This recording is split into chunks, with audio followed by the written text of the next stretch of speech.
الصلاۃ والسلام علیک یا رسول اللہ، الصلاۃ والسلام علیک یا حبیب اللہ۔ بسم اللہ الرحمن الرحیم۔ السلام علیکم ورحمۃ اللہ وبرکاتہ۔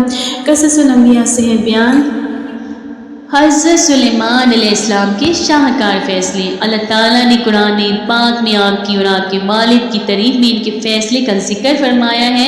ارشاد باری تعالیٰ ہے ترجمہ: اور داؤد اور سلیمان کا حال بھی سن لو کہ جب وہ ایک کھیتی کے مقدمے کا فیصلہ کرنے لگے جس میں کچھ لوگوں کی بکریاں رات چر گئی تھی اور اسے رون گئی تھی، اور ہم نے ان کے فیصلے کے وقت بھی موجود تھے، تو ہم نے فیصلہ کرنے کا طریق سلیمان کو سمجھا دیا اور ہم نے دونوں کو حکم یعنی حکمت و نبوت اور علم بخشا تھا۔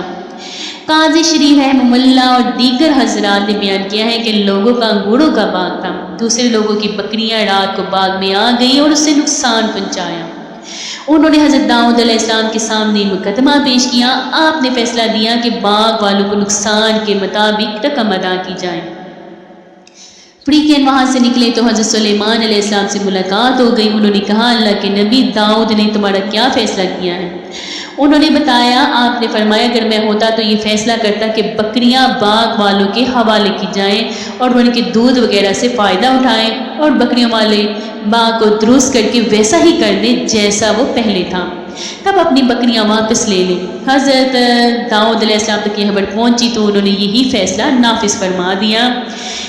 اسی طرح ایک اور واقعہ صحیحین میں ہے کہ حضرت ابو ہریرہ رضی اللہ عنہ سے مروی ہے کہ رسول اللہ صلی اللہ علیہ وآلہ وسلم نے فرمایا، دو عورتوں کے پاس ایک بچہ تھا، بیڑیے نے حملہ کیا اور ایک عورت کا بچہ لے گیا۔ بڑی نے کہا وہ تیرا بچہ لے گیا، چھوٹی نے کہا وہ تیرا بچہ لے گیا۔ انہوں نے حضرت داؤد علیہ السلام کی خدمت میں مقدمہ پیش کیا تو آپ نے بڑی کے حق میں فیصلہ دیا۔ باہر نکلی تو حضرت سلیمان علیہ السلام سے ملاقات ہو گئی۔ حضرت سلیمان علیہ السلام نے فرمایا، چھری لاؤ، میں بچے کو چیر کر دونوں کو آدھا آدھا بچہ دے دوں گا۔ چھوٹی نے کہا، نہیں نہیں، ایسا نہ کریں، اللہ تعالیٰ پر رحم فرمائے، یہ بچہ بڑی ہی کا ہے۔ سو آپ نے بچے کا فیصلہ چھوٹی کے حق میں کر دیا۔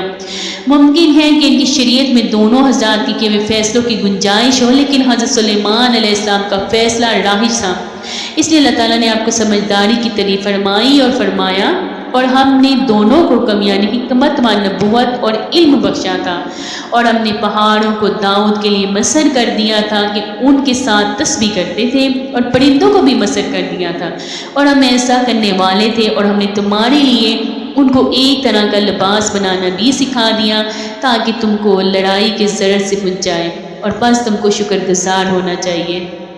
آپ کو میری ویڈیو اچھی لگی تو پلیز میری ویڈیو کو لائک کریں اور میرے چینل کو سبسکرائب کریں، اور میں دعا کرتی ہوں کہ آپ جہاں کہیں بھی ہیں ہمیشہ خوش رہیں، شاد و آباد رہیں، اس سے مسکراتے رہیں۔